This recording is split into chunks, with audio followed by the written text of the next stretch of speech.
A trucking company wants to take almost $4,000 out of one of their drivers' paycheck because a load shifted and he got a ticket.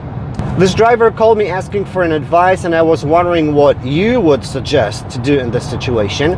He was loaded with rolls of paper in Georgia.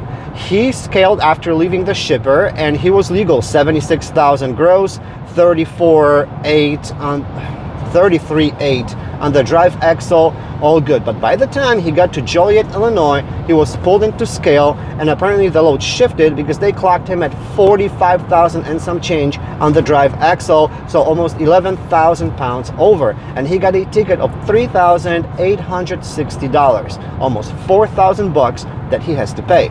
The ticket was made out to the company, but the company doesn't want to pay, and they said that they're going to take it out of his paycheck because it was his responsibility. The problem is that in Georgia, the shipper took the trailer from the driver, they loaded it up, they sealed it, and they brought it back. He couldn't check whether it was properly secured and what the load looked like. After they pulled him to scale in Joliet, they gave him the ticket and they wouldn't let him out until the load is legal again. So what he did, he just put in reverse a couple times, slammed on the brakes, and all the rolls shifted back in its place, and he was legal again, so they let him out. The safety department and his trucking company checked the GPS, and he did not have any harsh events between Georgia and Illinois, no hard braking. But nevertheless, they're saying that it's driver's fault. That driver doesn't feel responsible because he didn't even see whether the load was secured, but the company doesn't want to pay the ticket, and they said they're going to take it out of his paycheck. If you're saying that the labor law does not allow the company to charge the driver, well, he's a 1099 employee. He works under his own LLC, so I don't think Labor Department can do a whole lot in this situation. And yes, he can threaten that he's going to quit and go somewhere else, but right now there's a lot of drivers out there looking for a job, so it's not going to really hurt the company.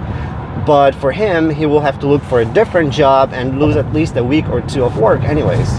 The company suggested that he can hire his own lawyer and try to fight the ticket, but the lawyer will cost at least $1,000 to $2,000, and the outcome is not guaranteed. And of course, the company doesn't want to file a claim against the broker or the shipper because they wouldn't get any more loads from that particular broker, and we all know that the situation in the trucking market right now is not the greatest. Let me know in the comments who you are, whether you are a broker, a shipper, a driver, or a trucking company owner, or maybe a lawyer, and what would you suggest to do in this situation?